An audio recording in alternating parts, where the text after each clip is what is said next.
everyone. Welcome to the Highline Heritage Museum. My name is Nancy, and I'm the executive director here. So we're just excited and happy to have you here. Welcome. Before we start the program, we do this piece that we truly believe on it. So this is on land acknowledgement. Let's take a moment to recognize we are on a native land. Please think and honor those who have preceded us, including the people of the Wamish, Snoqualmie, Nisqually, and the Mokashu tribes. Now, we do this not just for the sake of checking a box. We do this because we truly believe in the values that represents, and that everyone is welcome, that we are promoting inclusion, and that we are respecting the history on all different levels. So once again, thank you for coming tonight, and I'm gonna let Deborah lead the program, so thank you. Hi everybody, welcome to 7 Stories. Glad to see you all here. I'd like to ask you first to please turn off your cell phones so we don't have the cell phone symphony for the storytellers.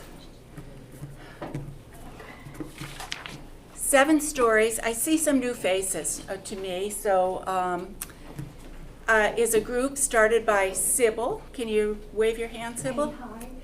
Sybil Davis, based on a group she went to when she lived in Anchorage. No, not Anchorage. I'm sorry, Juneau, which is on the model of you get together with a group of people, there's a theme, you tell a story about something that happened to you that's a true story.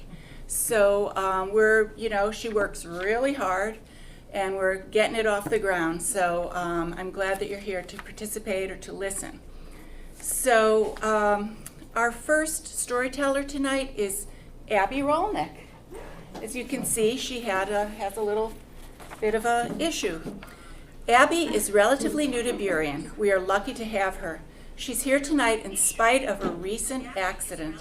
So thank you, Abby. You take it to heart. The show must go on. All right. I'm going to tell you a story about Mary Javidic. Mary Javidic wound up becoming my bubby or grandma. When I was 16, I decided to live with her for the summer. I don't know what other 16-year-old would do that, but this one did. My family had moved to Miami Beach, but she lived in a little apartment not far from the neighborhood I lived in, Pikesville. Now, her apartment was a it was condensed down to what she had from her old house. And the history of her life was there. It smelled old, it looked old, and it felt like my heart. So she was, I didn't find out about her history until I lived there that summer.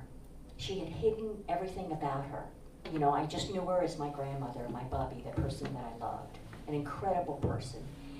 And so at that time that I lived with her, she started telling me about her life. Now, one of her things was kind of keeping the old, but also being part of the new. But the old part was a ritual that she always had. And every day she would start out with she'd boil water, and you would think she was making tea, but no, she wasn't making tea. It was hot water. She'd put it in a cup. She would she would squeeze a lemon in it, and then she'd pour that in her saucer and put a sugar cube in her mouth. While I had her famous Dunkin' cookies, which were always in the closet in a tin, because you always had these Dunkin' cookies. Now, they were hard as rock, but they were wonderful, and I loved them. And to this day, I still try to make them, but I can't. So I would dunk it in my milk, but she would sit there and do it. And then she started unraveling, and I suddenly realized that these were not her chosen habits. They were because she came from Russia, and she had no money, and when she arrived here, she had nothing. And so to make the cookies, she didn't have all the ingredients. To fill her belly, she had the hot water and the lemon and the sugar cube. So suddenly I realized that she had come over from Russia during the pogroms, way before Hitler had done his revenge. So this was in the early 1900s, if you know anything about the pogroms. And the Jews were forced to leave. Think of Fiddler Ruth, but worse. And so when she arrived here, to come into the United States, you had to be sponsored. You just didn't get in. And so her sister had come before, And her husband sponsored my grandmother, my Bubby, Mary. And she arrived with no English. And she immediately started to learn English. Because she had no money, she went to work. She went to work in a sewing factory. Now, in the sewing factory, she was making lace, fine lace. She was good at it.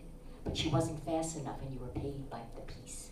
There was an old Russian man who took pity on her, and he threaded all her needles. Well, during that time, the old tradition still stuck. And for her to thrive, she needed a husband. Matchmaker, a matchmaker. And next thing you know, she was matched with her brother-in-law's friend who had a friend who had sponsored him from Kiev, and they both came from Kiev. So Abraham, me, Abby, they married, and she worked really, really hard, and she wanted to be an American and thriving, and she wanted that dream. She opened up a grocery store. Now, I remember when I was a little kid, that grocery store still existed. She didn't just have any grocery store. She had a grocery store that saved everybody. During the war, she had coupons, and if you didn't have a coupon, she still fed you. She wrote a list of what you owed her, and then she always discounted it. She got you blankets. She entertained you. She found you a place to live. She was a force to contend with. She says, I believe in freedom. I believe in liberty. I believe in equality. And I believe in no prejudice. Now, it turns out she started telling me about the horrible things that happened in Russia. And then she also said, and I wouldn't have gotten this if I hadn't lived with her, about the things that had happened to her when she had little apartments in the worst section of Baltimore. She was an entrepreneur. But these people loved her. But in a different neighborhood, she was mugged.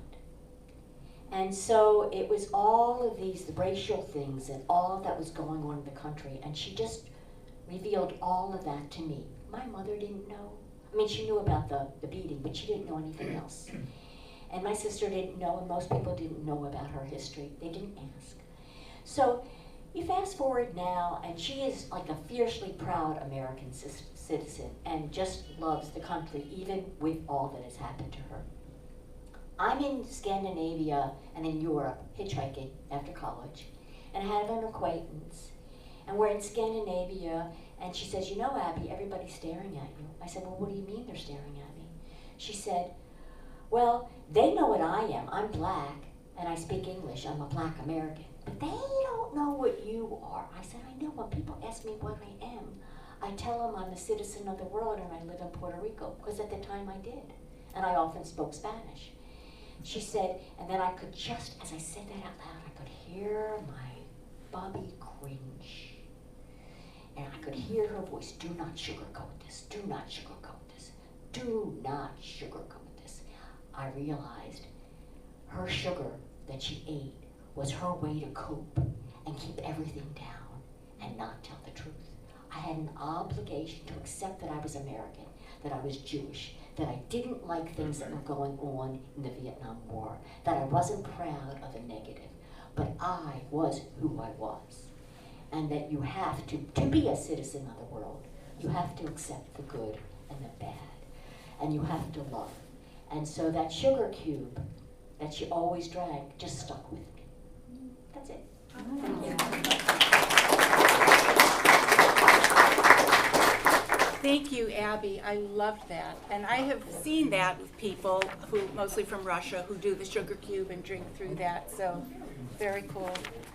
How lovely that you were able to live with her and get that information. That doesn't happen to everybody. Our next storyteller is Heidi Clark. Heidi lives in Burien and took the recent 7 Stories workshop.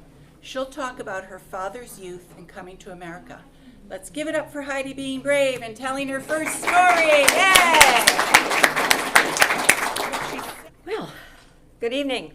My name is Heidi Solheim Clark, and I'm a first-generation American. My father, Gabriel Solheim, was born in Sundborg, Norway in 1910, the 5th of 7 children. Their community made a living from the sea, fishing for cod, whaling, or building and repairing the ships going to sea. one of the local men had designed and built 3 ships that sailed in America's Cup races. And at a young age, Gabe was fascinated by these Americans who came to their fjord for the finest ships. He also had an uncle who had immigrated to Helmer, Iowa, an all-Norwegian-speaking town that no longer exists.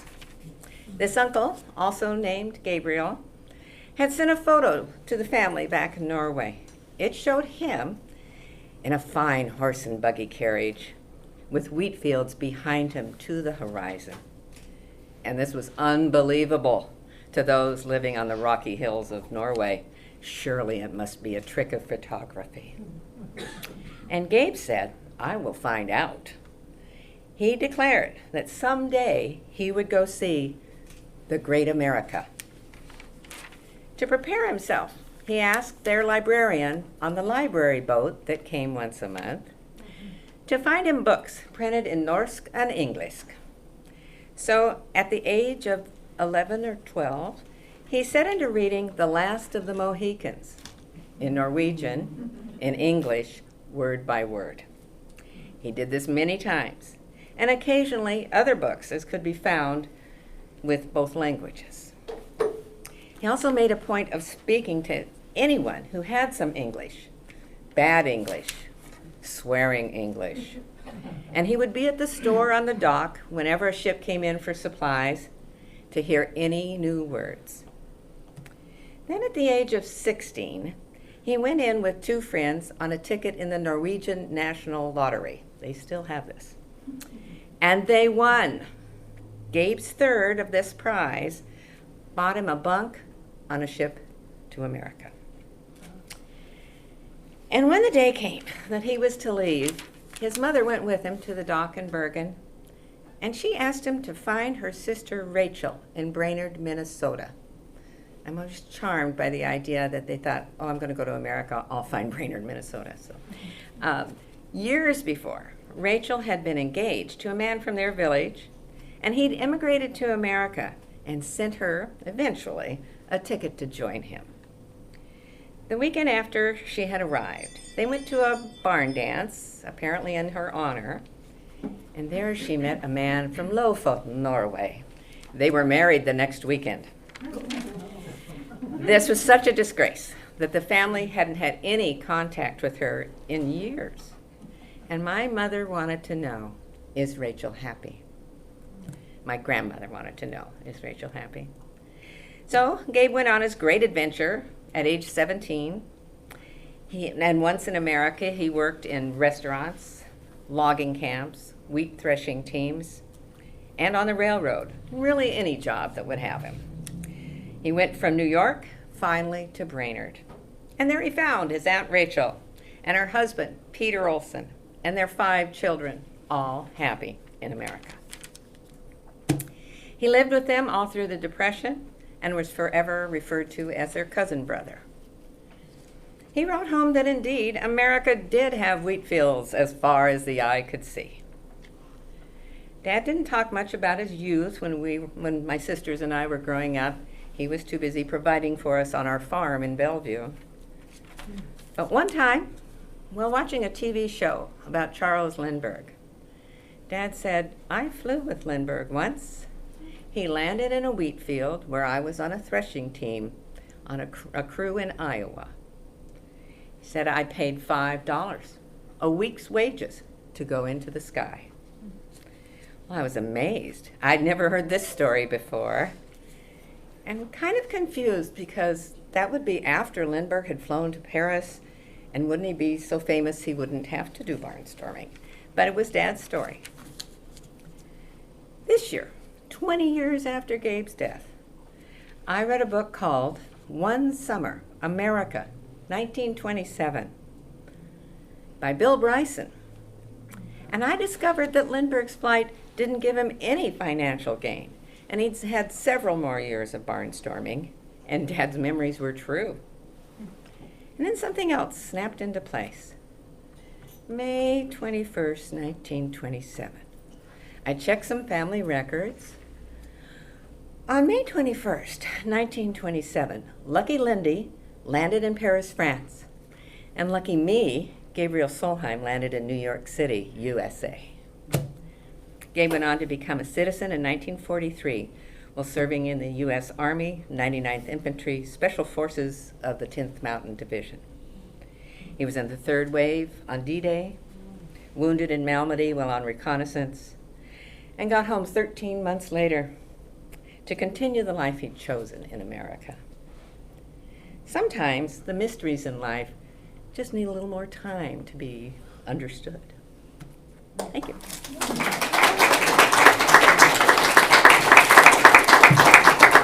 Wow, first-time storyteller, so good for Heidi. And for those of you, I don't know, if you're new to this area or what, but there's a really cool Nordic museum in Ballard that, if you want more about Nordic people. So next is me. I'm filling in, I'm just going to tell you about my life coming back to the United States. Deborah Apple lives in Burien, is a fabulous baker. I didn't write this, but it's true. And loves stories. She is an important driving force in the 7 Stories program. Her story will involve her second country, Israel. In 1975, I went to Israel really just as a tourist, but I loved it. So I ended up living there for a total of 9 years. And one thing I liked, I had graduated from college, and in the United States, I'd become very unhappy with the fact that I went to the supermarket and I'd come back with 2 bags of groceries, and then 1 bag would be filled with cardboard and styrofoam and plastic and all. So in Israel, it was still pretty rustic in 1975. And so you took your own bags. They didn't have a supermarket where I lived. You go to the little fruit and vegetable store. You go to the little corner grocery store. And it was just a lot more low-key. People were not materialistic. It was a very open society where everybody was out going, talking and doing stuff. So I really liked it. So I was there, as I said, for almost 9 years. And after 6 of them, I acquired a husband, and then a year later, a daughter. So about one thing that, all my kid experiences were over there. That's all I knew about having a baby, raising a kid, all that stuff. And so we'd go to the park every day. She had her little group of kids she played with, and turns out that a lot of kids are in daycare from when they're 3 months old, 6 months old, because the parents are working. Well, I wasn't working, so I was with her. But at 2, all her little friends were going to this, it's called gan, it means garden, so it's like a preschool. So she went, and it's just from 9 in the morning to 1 in the afternoon. I figured, okay, I'll get a break. And by the way, I was pregnant, so that was nice for me. So we get there the first day, 30 kids, 2-year-olds, 2 teachers, 1 big room, and then 1 outdoor sandy area with a slide. So that's what it was. Okay, everybody's crying, we slip out, and I came back at 1. And there's this teacher standing out there with my kid on one hand and a French kid on the other hand. The 2 kids whose parents were not native, who didn't grow up there, and didn't know that the first day you come back after an hour and get your kid. And since we didn't have anything as modern as a telephone, then they couldn't call us. So, okay, first thing. So one day she's there, and she had a shirt my sister-in-law had sent that had like an applique face. And there were 2 braids, actual yarn braided into braids on the side hanging down. And this kid went over and he grabbed it, and she went, "What?" And she smacked him. And I said, "Don't do that." And the teacher said, "No, that's good." And I said, "How is that good?" And she said, "She's sticking up for herself." And I said, "Okay." So anyway, very different culture over there. Kids tended to be, first of all, very outgoing because everybody knows everybody, and aggressive compared to a lot of American kids, and they stick up for themselves. Well, we ended up going back to the United States. She grew up speaking English because my husband is also an American. We were both immigrants from the United States. So she sounded like an American kid. But when we got back, she really wasn't an American kid because she'd been socialized over there and she had kind of a different approach to life. So one day we were at Kmart and they had, and I have to say that Israelis who would go to the United States, they would go to Target and Kmart and it was like, oh, you know, they just go up and down the aisles. They couldn't believe it and they had to buy one of everything. Because things, like I said, were rustic over there. I mean, I used to make lasagna with matzah for lasagna noodles, cottage cheese for ricotta, and just regular old yellow cheese for mozzarella because they didn't have that stuff. So it was like a little behind, not like that now. So we're in Kmart, and she saw the candy at the checkout, and she said, I want those M&Ms. And we said, no M&Ms. She says, but I want them. I said, no. Now I gotta go back a bit. This was the happiest kid ever. People would say to me, is she always like that? Because she'd be like this, you know, she'd sit in her stroller and she'd smile and other kids would get cranky and she was just this good-natured kid. The 3 tantrums she had in her life all had to do with candy. Okay, so, but no, I want them. And we said, well, we're not getting them for you, so forget it. And we were just real tough. We were not getting her those M&Ms. And she started crying. And then she got a bloody nose. And we were standing right next, they had this place where ladies made popcorn and hot dogs and stuff, and they're rushing over with handfuls of napkins, and then she started throwing up. And then okay. But we were so tough that we did not get her the M&Ms. Well, some weeks or months, I don't know what, later, we were out in the car, and I was pregnant, and she's this almost, by then she was 3. So she asked very nicely for M&Ms, and I looked at my husband, he goes, we're gonna get you some M&Ms.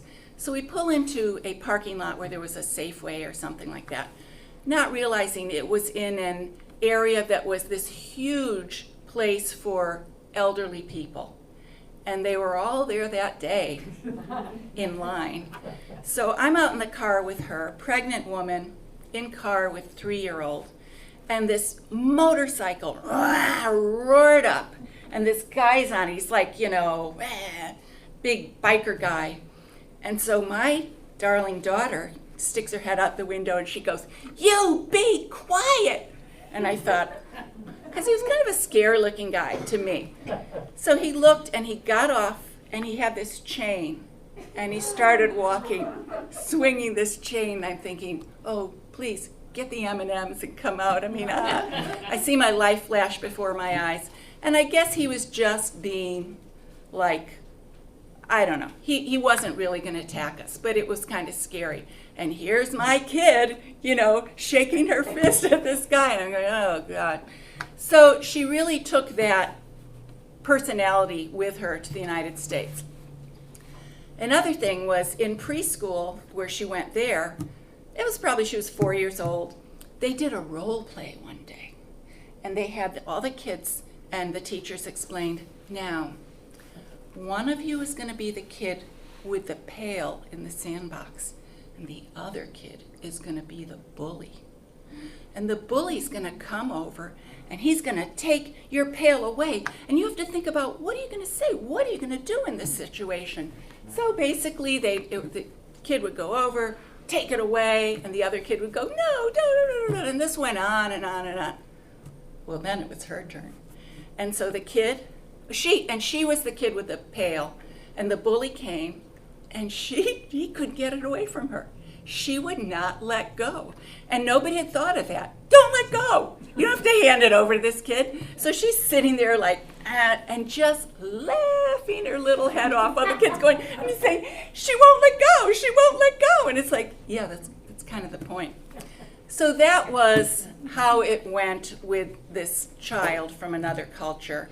And it was culture shock in other ways. Like, I'd be in the supermarket. There was just a different approach to kids here. So I'd be in the supermarket, and there would be this 2-year-old in the cart going to the mother, and the mother would say, "Use words, Johnny." And I thought, I don't think Johnny can talk yet. But there were these kind of catchphrases, "Use your words," and all this stuff that to me just sounded nuts. That's about it. I guess that's it. So,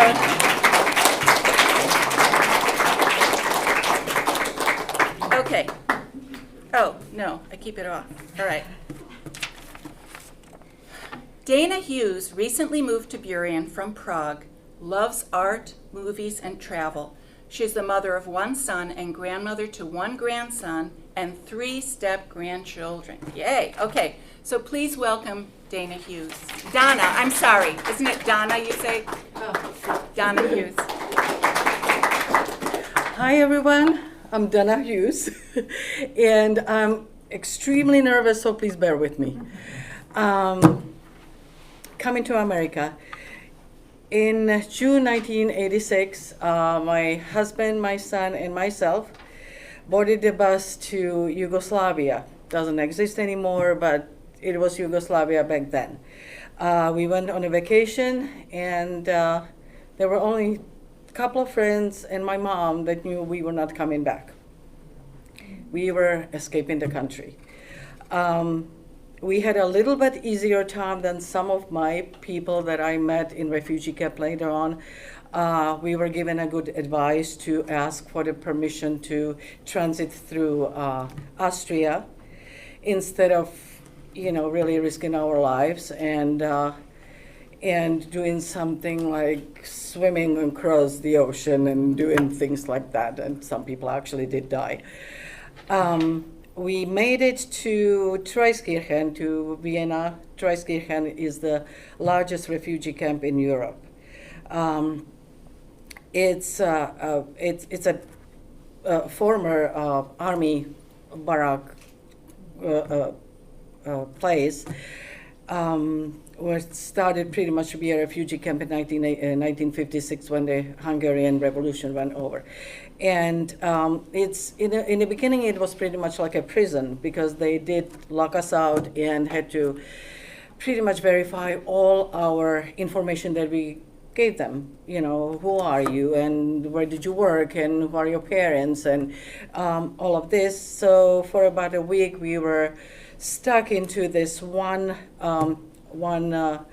level of the building with very poorly working sanitation and we had to pretty much pull like a sheet in front of us to be private when we were washing ourselves and things like that. It was really, really crazy. But after that, they moved us to a beautiful, beautiful little village in in the mountains, and we were then waiting for the interview in American Embassy.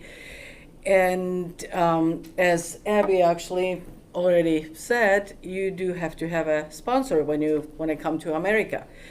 And they did find a sponsor for us. It was a church in Seattle. And with that, we spent about 9 months actually in that little village that was called Bad Kreuzen.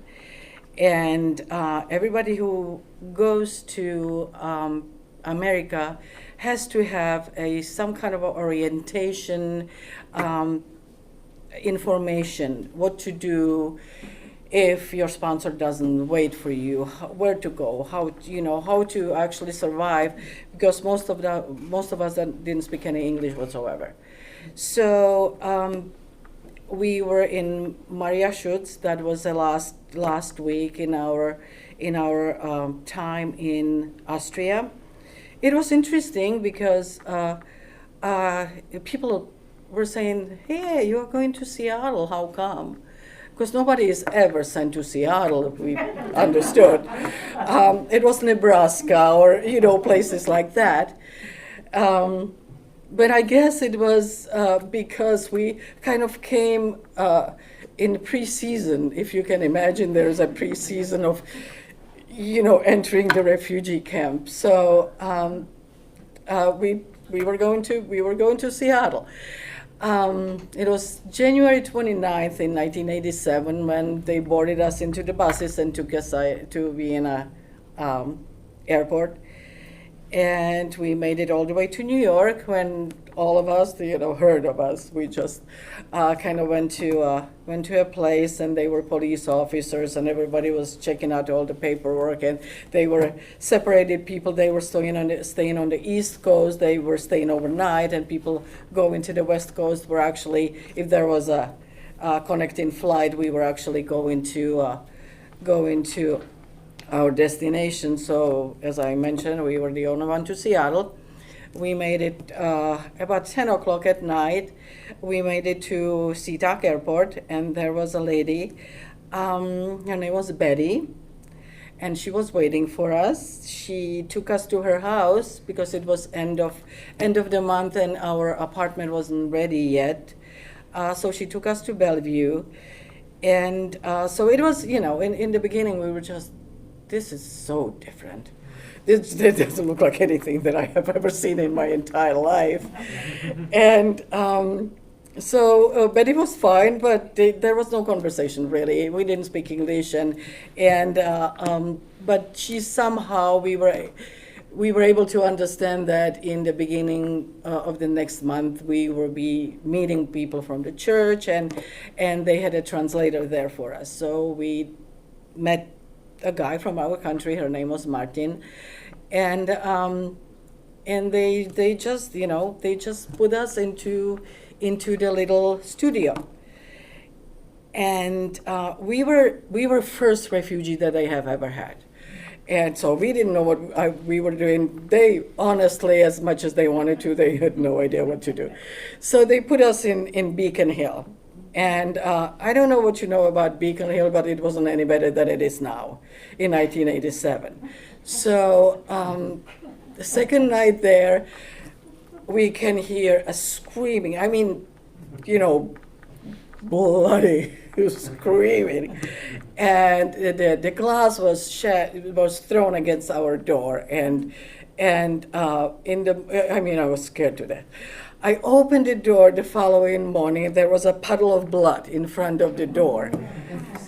And so we made it to the meeting with the church people and the translator. I'm telling them, what happened, and he translates, and they are so calm and everything. And they are just saying, you have a just, sensitive reaction to America. And I was, at that moment, I was like, well, if this is America, I want to go home. I don't want to be here.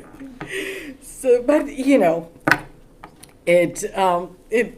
were just, everything was new to us. It was from the fact that you really cannot walk to the places you drive in, right? Because everything is so far, and the stores are open all the way to 24/7. So for the heck of it, we were just shopping at 11 at night, just having fun. There was nobody there, and but it got better. I have to say it got much better. We were able, through our translator, to find a place where actually just about 8 or 9 Czech families were living all together. So it was so much easier because they were there. They've been there for quite some time at that point. And so they were helping us. They said, okay, you need to do this and you need to do that. And green card was already taken care of. I mean, we really didn't have to do anything else. Then just come and pick up the paperwork. And so through them, we were able to actually find a place in the same area. So we were the 10th family in what was it called? Something village. Sorry about that. Skipped my mind. And So therefore, we just, really just lived and learned and made mistakes and corrected mistakes and lived our American life. And became a citizen in December 1993. That's pretty much it.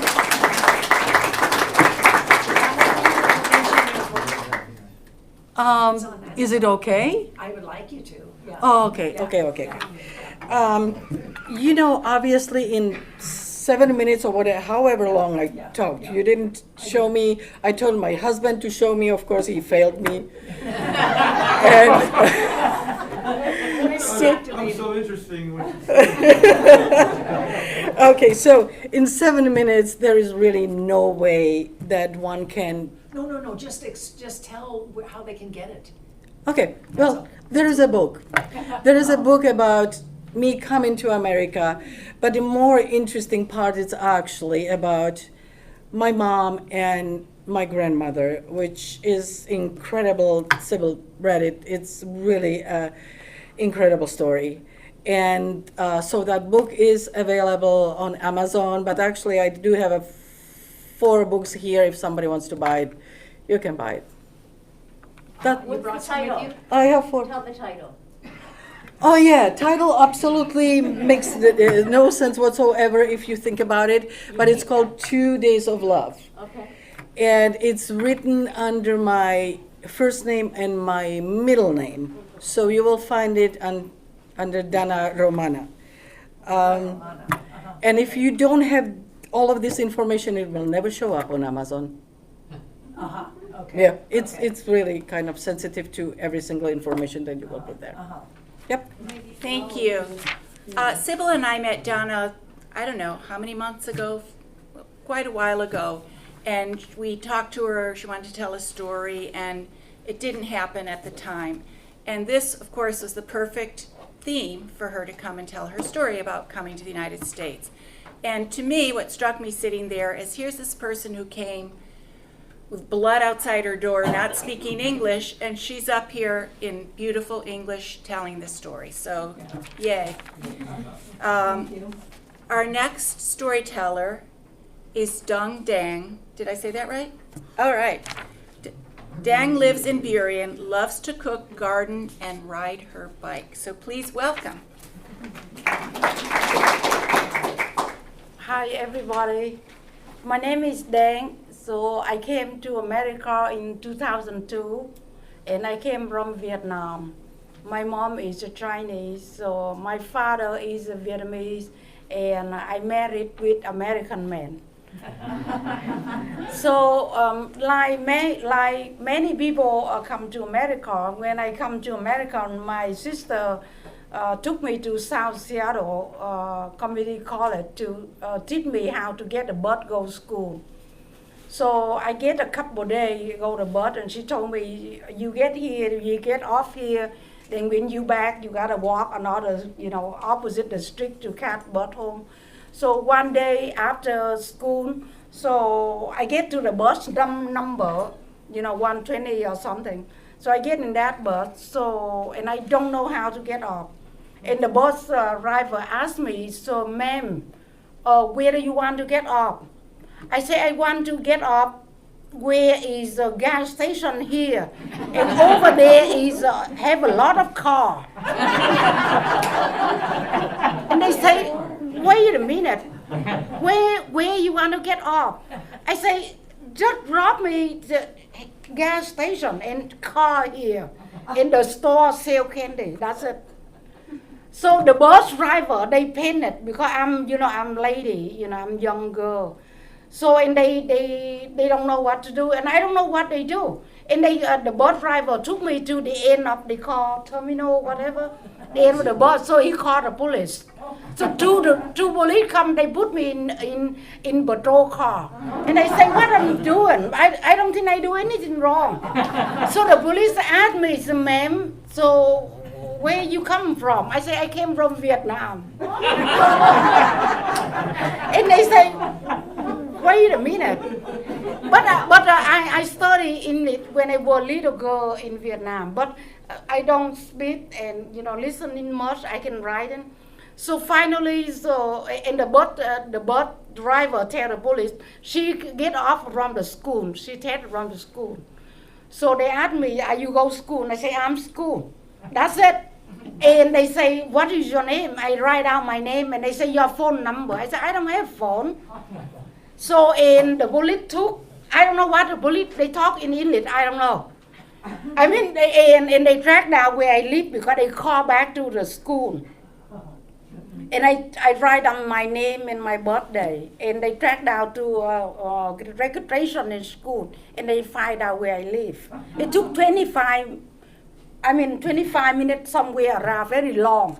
And the bus, I like the bus driver. The bus driver, he kicked me out. He said, ma'am, you gotta go to police because I gotta go back to do the route, whatnot. And the police, finally, the police took me home.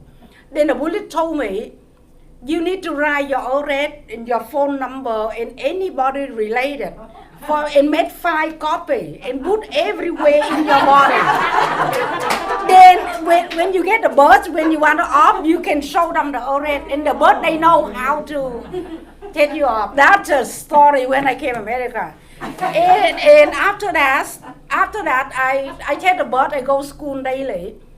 And I feel I have some career in Vietnam, but when I came here, I feel like, I don't know how to say, maybe disabled or something, because I can hear what you say. I can say what I want to say. So I feel so frustrated, but I keep going to school. So during I ride the bus, so I met the gentleman, he's 70, 60 or somewhere. So he speaks Vietnamese. Then he told me, because like I remember when I was young, my mom told me, when you go out the street, you gotta ask people older, because people older, they know things. When you go home, you ask the child, what happened in the home. So that's the 2 things I gotta remember. So every day I get a bus, so I sit next to that gentleman. So he told me, he's kind of 70, 60, he go work the same time when I go to school. So he told me, listen to me. He have 2 daughters. Then he told me, you need to go to school, you need to have some career, you need to able to speak English, listening, reading, writing, then basically computer. Then you go from there. Listen to me. You need to have that in your hand. 1 year, 2 year, 3 year, whatever. So, and I go home, I keep thinking, because I gotta work. I have like another lady say, responsible. So I have a bill to pay, I need to support people in back home. I need, many things I need to. So, and I think, how can I do that? Because, then I keep go school full time, and I find a job in North, and then every day, 6 buses daily. I get off on my backpack. Have a winter clothes, woman stuff, food, everything. I leave at the house every day at 5 a.m. and I get home midnight. I don't know how I do that, but I do that for several years to make the life. But I speak from my experience. It's worth it. It's very worth it. I satisfy myself to do that. Because I gotta go to school to have a better life later on. Then even I can have some English to talk to you right now. Otherwise, I stuck some job forever. But I have to work because I need, something. I need something financial. So get to the point, the teacher, very nice, they told me, they always give me the homework. I made me a couple copy. So I put in my pocket. The time I study is when I get in the bus, when I go restroom. Sometimes I go in the restroom and I study in the restroom, I fall asleep in there. And I clock the door, and the owner, they bang the door. They say, what are you in there for 7 minutes? I wake up in the middle, I say, what? I don't know, because I was sleeping there. Then I so exhausted. Someday, in about 6, 7 p.m., I just was thinking, because my mom, she told me, you cannot give up. You gotta keep moving forward. But I'm so exhausted. So I just feeling so much. I wish, the sky just collapsed on me. Then I can just sleep forever. This is so hard.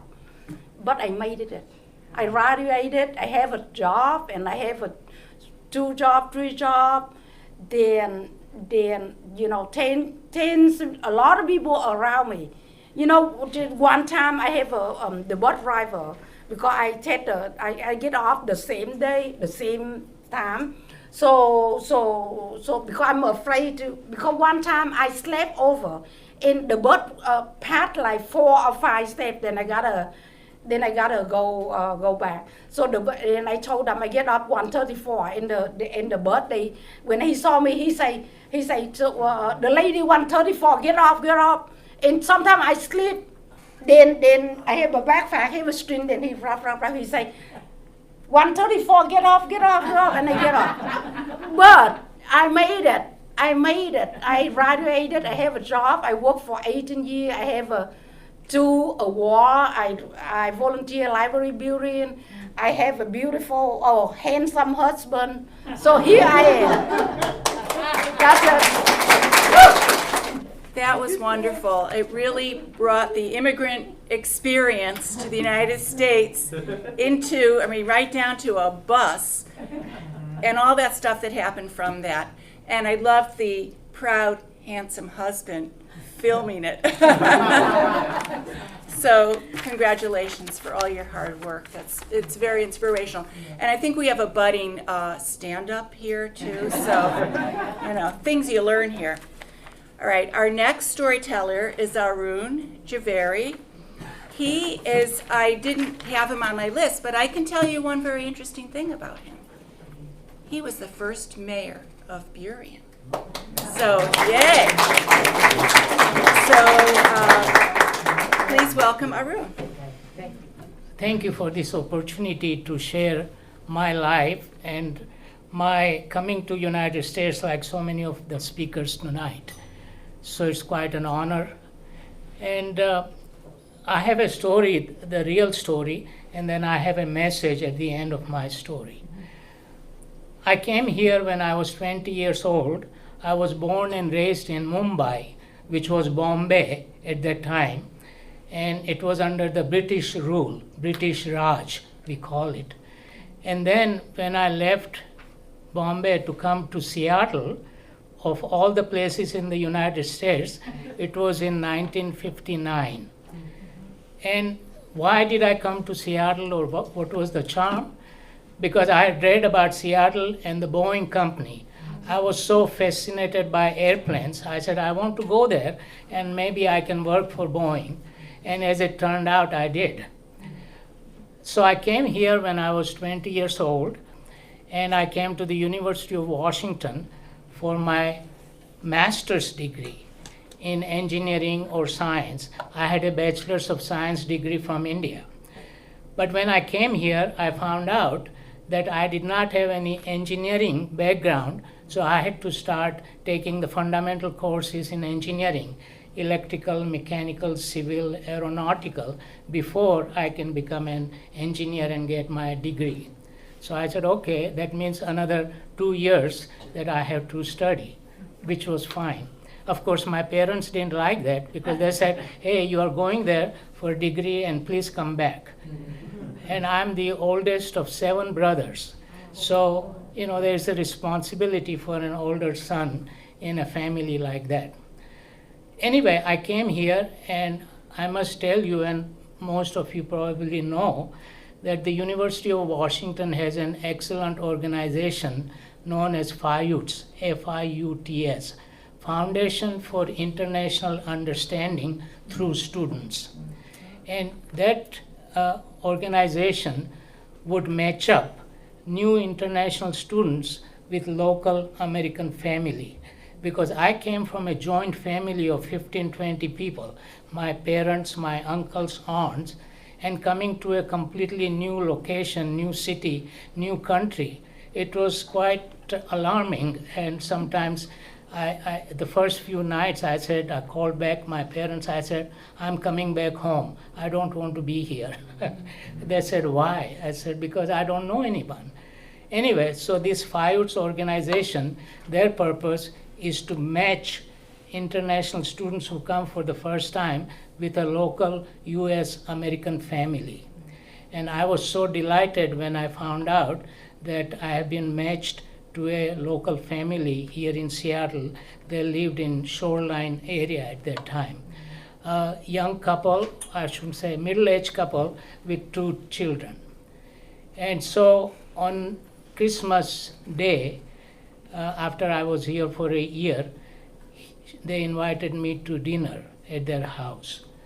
And I was so excited. They came, the husband came and picked me up at the dorm that I used to live on the campus at UW. And I knew a little bit about the family because FIUTS, the organization, told me who these people are. Middle-class family. A husband was working, I don't know, I can't remember now, but he was working as a professional, and the wife was at home with 2 children. A daughter was about 12 years old, and the son was about 8 years old.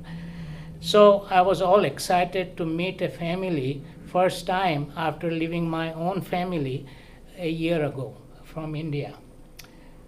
So I went there, and of course, when you go first time to a new family, you don't know what to anticipate, what to expect. So there was funny things that happened that I want to talk about it first, and then I have some other things I can talk to you. I'm a vegetarian. I was born vegetarian, and I'm still a vegetarian. I don't eat meat, fish, or chicken, or things like that. So the FIUTS, the organization, informed the family that Arun is a vegetarian. And of course, I did not know, but after talking to my host family, the husband and particularly the wife, she did not know what to prepare for me. What did I eat or what I can eat? But I must say she did really a good job. There was always salad, there were green beans, vegetables cooked, rice, and bread and butter. And that was enough for me because I was not a big eater. So I thought she did an excellent job. So after we had wonderful time, dinner, sitting at the table, talking to the parents and the children, there was time to depart. But before departing, after an hour, hour and a half, she said, we have dessert. And of course, it's a custom to have dessert after the dinner. And I was excited, okay, something sweet that I can eat. But I was very conscious about the fact that she did all the hard work. They did hard work inviting me, preparing the food for me or for the whole family. So I told the missus or the wife of the host family, I said, you did such a terrific job to invite me and have wonderful dinner. I want to do something to share, to help you. And I said, I'm used to washing dishes back home in India, even though we had servants, helpers there. Because I came here and in a dormitory, I knew that people had to do their own things, laundry or whatever. So I wasn't an expert in washing dishes, but I offered anyway. And so she said, oh, no, you don't have to worry about that. We have a dishwasher in the kitchen. And I said, what? I didn't see any person there. Because I had no idea what dishwasher meant. To dishwasher back home was a person doing the dishes. So I said, oh no, that's not fair. I still want to help you something. And she said, don't worry, have some dessert, and we love your company, and we'll invite you back. So that was a wonderful opening side of the being an foreign student or international student for the first time in a foreign country. since that time, this was almost 60 years ago, hard to believe, I've had opportunity to do my second bachelor's degree, master's degree, and doctorate from the different universities in the United States. So I'm very fortunate. I worked for Boeing as a research engineer on the 747 airplane program before its certification. So I flew on the first 747 for testing and flight testing and things like that, which was a wonderful experience. And then I worked for the federal government for the 24 years, first with the U.S. Army Corps of Engineers, and then with the U.S. Department of Energy as the regional manager. And my expertise are in energy, environment, climate change, sustainable development, and innovative technologies. So when I first came to this country, I knew that I will be in some kind of engineering or science or technology. And as it turned out, we now call that whole area as science, energy, engineering, technology, STEM. Science, technology, engineering, mathematics. And as it turned out, all those 4 factors became part of my education. I got my master's degree in physics, and then in doctorate degree from from Seattle University in sustainable development. While I was doing my master's degree in physics at University of Massachusetts, I met my wife Valerie, and we got married. We went back to India. We got married Indian style there, and came back here and worked for Boeing, and then one thing led to the other. Fortunately, I was not a politician, even though my uncle was involved with the Congress party in India, which was one of the major political parties. So I had a little bit of information and news and experience as to what a politician is. So here I come. I went to a meeting in the evening like this one, after the city of Federal Way and city of SeaTech became cities. And the folks who were involved in the incorporation of those cities came to Burien saying, hey Burien, this is your turn to become a city. We were part of King County then. And I just happened to go to a meeting, and I asked a few questions to the speakers, and next day I became the chairman of the Burien Incorporation Committee. Whether I liked it or not, I said, okay. I was working full time with the Department of Energy here in Seattle, go to work, come home, and go have dinner and do the city-related work. But it was quite an honor and privilege to be the first selected mayor of the new city of Burien. And it was 30 years ago this year that we incorporated. So it's the 30th anniversary. It's hard to believe the time has passed so much. And of course, I have gray hair, which I think is the sign of wisdom and maturity, and too much chlorides and fluorides in the water.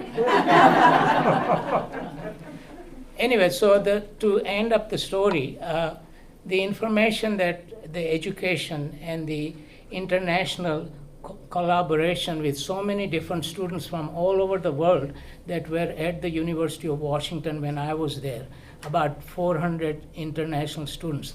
Do you know what the number of students now is at the University of Washington? 2,000 from all around the world. So it's a small community in itself of international students who come, learn, some of them stay, and some of them go back to their home country. I also went back to home country after my master's degree, but I found that I can do much more helpful and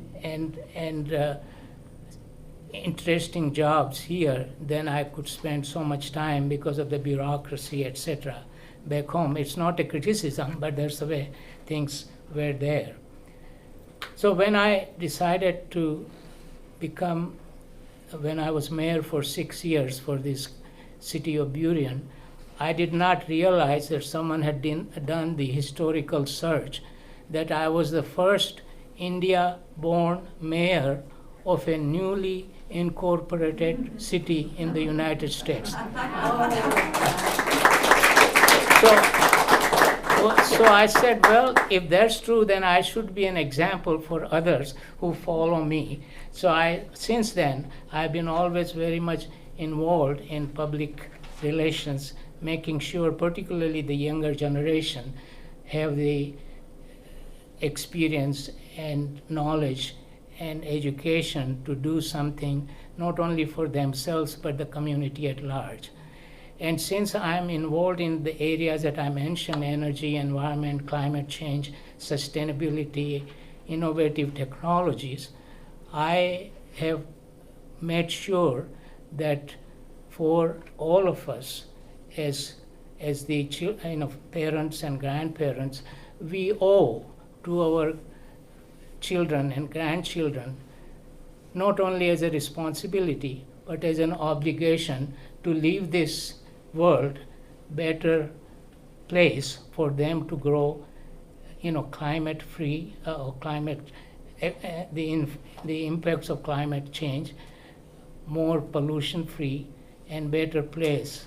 But also at the same time, we have to make sure that we live in peaceful coexistence with the rest of the world, because I grew up with all these international students and I know different parts of the world where they came from. And I think there is a desire to have love, compassion, integrity, and respect and dignity for multicultural diversity in our community. And I'm always working towards that goal.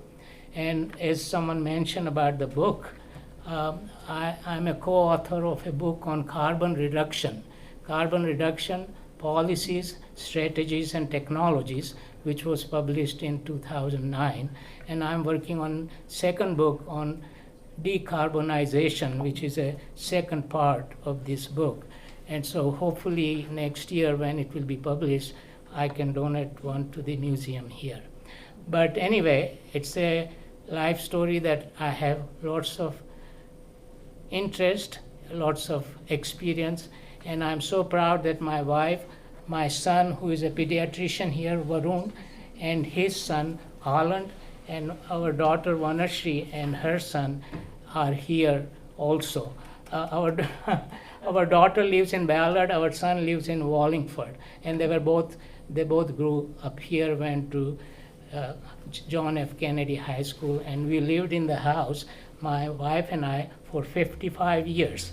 It's just a few blocks from here, walking distance from the museum on 152nd and 14th Avenue Southwest with solar collectors. So when you walk by, you will come to see that, and please stop by. Thank you so much. Thank you so much. This is, we've had different themes, but this one of coming to the United States and having people who came from other countries and tell their stories is just fascinating to me. And I love the idea that the university found a way to welcome people and make it easier, because we know from our previous speaker that, you can get lost on the bus and end up in the police station when you're just trying to get home. So thank you so much.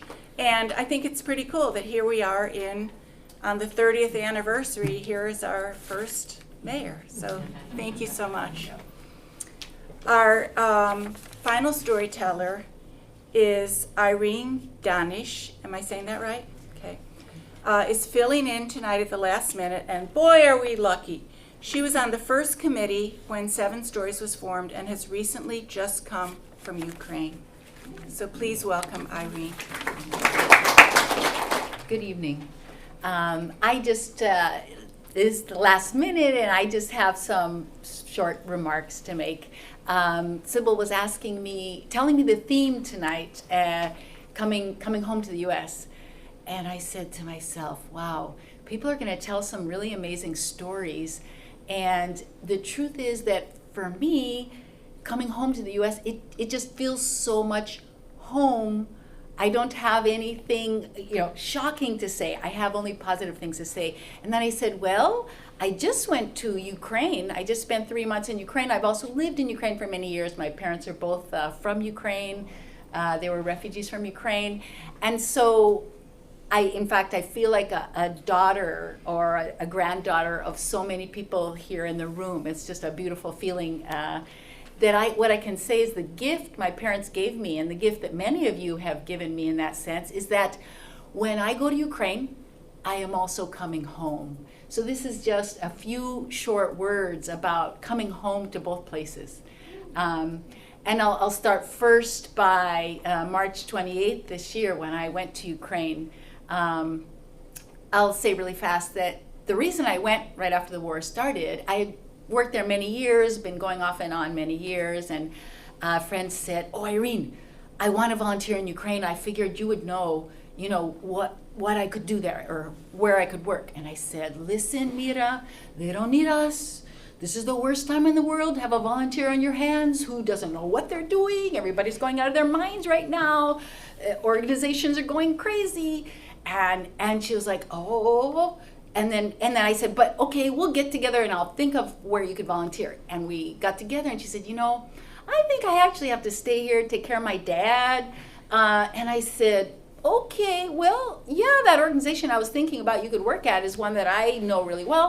Maybe I'll go."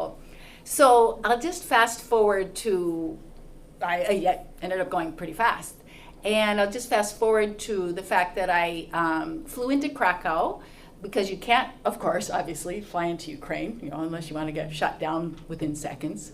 And got on a bus. So happy to hear another Ukrainian man who was on the bus. He was going back to a city near Kiev because he said, my wife and my daughter live so close to the border, just literally a couple miles from the border with Russia. And if I don't get home right now, they're going to be taken away and shipped off to far end of Russia, and I'll never see them again. I figure and they'll be maybe doing slave labor there. I'll go with them, and we'll all be shipped off together. In fact, I never got his phone number, which I feel very bad about, because a week later I heard about his town or his city there, that it was heavily mined. And he planned on walking across fields for a day or so to try to reach his wife and son. So I don't know what happened. But as for us, the bus was pulling into Lviv, which is where all the reporters report from, after martial law makes this curfew, right? And I was like, it's a curfew. We're not supposed to be out. The police could stop us. Am I going to be sleeping on the floor in the train station tonight or whatever? And the bus is driving into Lviv, and then I start hearing the air raid sirens. And when the air raid sirens go off, you're all supposed to go into a bomb shelter, go into a basement, whatever. And I'm like, oh yeah, the roads are really quiet, really creepy. I've been to the city so many times, I wasn't sure quite what part of town we were in. It was very quiet, very dark. And we arrived there, and I had a friend who said he'd pick me up, and I thought, well, you're not supposed to be out there in your car, but if you're out there, okay. And so I got out, and he picked me up, smiling, happy, jumped into the car, and said, I said, "Are we going to make it back without the police stopping it?" "Oh yeah, I have some sort of kind of pass. It's not good for all occasions, but it works pretty well."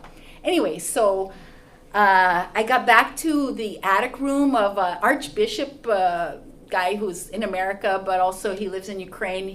Was a rector of the university there. Long story short is that, that night there were a few more air raid sirens or whatever. To be perfectly honest, I just slept through the whole thing. For my first couple weeks there were air raid sirens, a few a day. I never even thought about going to a basement because I was living 3 doors away from the Polish embassy. So that's the EU, right? There's not going to be a missile on the EU at this point in the war. Not yet, anyway.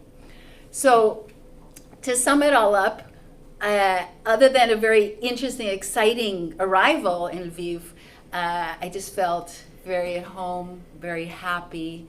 The city is in the west, was very, very peaceful. I have a lot of family around. I have a lot of friends there because I first went to Ukraine about 28 years ago, but I lived there about 15 years ago from now. From this time. So I just started feeling great. I felt like I can live here again. My father just passed away, and so my plan was really to move back to Ukraine. And in fact, that's kind of what I'm up to right now. I'm leaving in a couple weeks and selling our house after 50 years here. And so, yeah, I felt great. Yes, Ukraine is, in the midst of a horrible war. I have a lot of really horrible feelings about it. But what I can just tell you is that I feel really at home in Lviv. And I knew after 3 months there, though, I am just a tourist and I would have to come back here somehow or another. And so I just want to say a word about my homecoming here, which is to say that I didn't miss, as usual, anything, nothing, nobody, whatever. I have traveled all around the world, lived so many years in so many countries. And honestly, I was so happy over there. I didn't miss anybody or anything. Not my cat, not my family, not anyone. So when I came home here on the 23rd of June, I looked around and what do I see? I think you all know from the kind of spring you had here. Everything was so green, everything was so lush, everything was so beautiful. And my yard had grown just gorgeously. It almost looked like somebody had been taking care of it. I think my friends did come and mow the lawn for me before I arrived.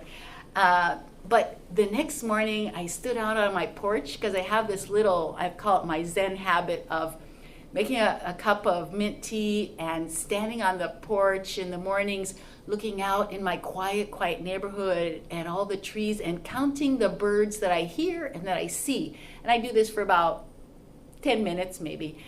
And I was just thrilled to death to be back. I was like, wow, I am just so happy.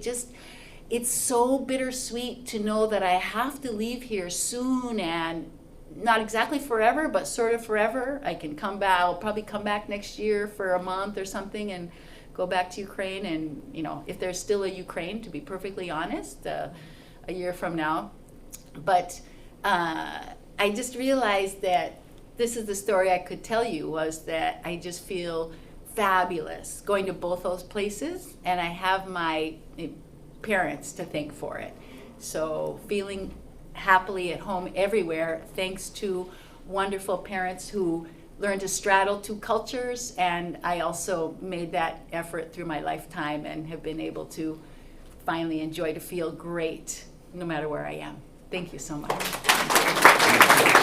Thank you so much. That was beautiful. And we're lucky to have you, just having been on the ground, come and tell us about it. And I got to say something. I've been telling stories for a long time. And one thing I have a hard time doing is smiling, like look happy. You're the happiest storyteller. She's talking about air raid shelters and she's smiling. So everybody take a lesson. Because that's a good thing to have. Fabulous story. All the stories tonight were wonderful, and I thank you so much for coming out to listen, to tell. And for those of you who would like to come, who are here just listening, would like to tell a story, there's a 7 Stories website, 7 Stories at Culture Hub, right? Yes? Oh, flyers. Some flyers, not a whole lot, but let me just tell you that the next one is August 20, it's the 4th Friday of every month. So it's August 26th. Saying yes, taking chances is the next theme. So saying yes, taking chances. And then in September, first job, worst job. Ooh, I got some of those. And anyway, these flyers, and if you go to 7 Stories, if you're in Culture Hub 7 Stories, you'll get the whole lineup as well. So we welcome you to come back. You saw a few people telling for the first time, and they were wonderful. Yeah. So please remember a story about yourself on this topic. And we try to get it in 7 minutes. But so thank you very much for coming, and have a good evening.